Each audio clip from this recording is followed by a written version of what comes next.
The man drank from a straw, sipping water mixed with dirt in his prison cell. Then he pretended to shake it a bit, and while the guard wasn't paying attention, he dumped the sludge into the trash can. To escape, he had to find every possible way to deal with the dirt. There were 120 political prisoners locked up here. They had fought against the dictatorship and lost. They all knew they were facing the death penalty. So, after some discussion, they decided to break out. Vaga estimated that the distance from the cell to the prison wall was about 70 meters, and the dirt they would create ranged from 50 to 70 tons. On the 5th day of their imprisonment, they realized the wall wasn't very thick.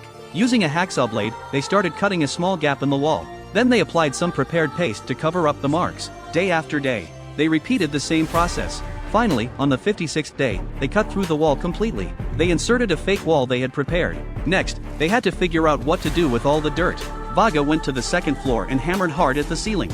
Soon, a square hole appeared, but the brick they had cut cracked as it came loose. Looking at the hole, the group was stunned. They had to cover it up before the guards came for an inspection. Vaga instructed his teammates to collect eggs, newspapers, and water. He and another man put the broken bricks into bags. Then he tore the newspapers into pieces and tossed them into a bucket. He added water, and finally, cracked all the eggs into the mixture. Quickly, they formed a lump of dirt dough. Vaga used this to cover up the hole. Just then, Raphael came to warn them. The guards were doing a surprise inspection. They had to hurry. Vaga shaped a square piece of dough and placed it on top. Then he used a poster to hide the hole, and scattered some water on the floor to clean up the dust. After making sure there were no visible traces on them, he walked out of the cell. The guards noticed something was off, and immediately began to search the room, but they found nothing suspicious. Once the guards left, Vaga crawled into the attic. Looking at the wide space ahead, he realized this was a perfect place to store the dirt. Soon, their escape team grew to 6 people, 2 digging the tunnel, 2 hauling dirt, and 2 watching out for the guards. Vaga set strict rules. After each digging session, everyone had to clean up. No dirt could be left, even under their nails. Anything could give them away. One day, the guards launched a surprise raid. They ordered all prisoners outside. 2 of them saw the danger and turned to run, because 2 of their teammates were still digging in the tunnel. Raphael returned to the room to warn them.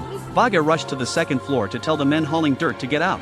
The narrow tunnel made it hard for them to escape quickly. The guards were getting closer. Raphael stepped forward to buy them more time. The guards realized something was off with the prisoners, so they called for backup. Raphael pushed a guard down, and chaos broke out. This gave the men in the tunnel enough time. They covered up the hole, and wiped off the sweat and dirt on their bodies. Once all was clear, the fight outside had ended. The guards ordered everyone to strip, and kneel on the yard for a head count. They locked up Raphael, who had led the chaos, in a small isolation cell. Though the next few days were brutal for him, he never revealed their escape plan.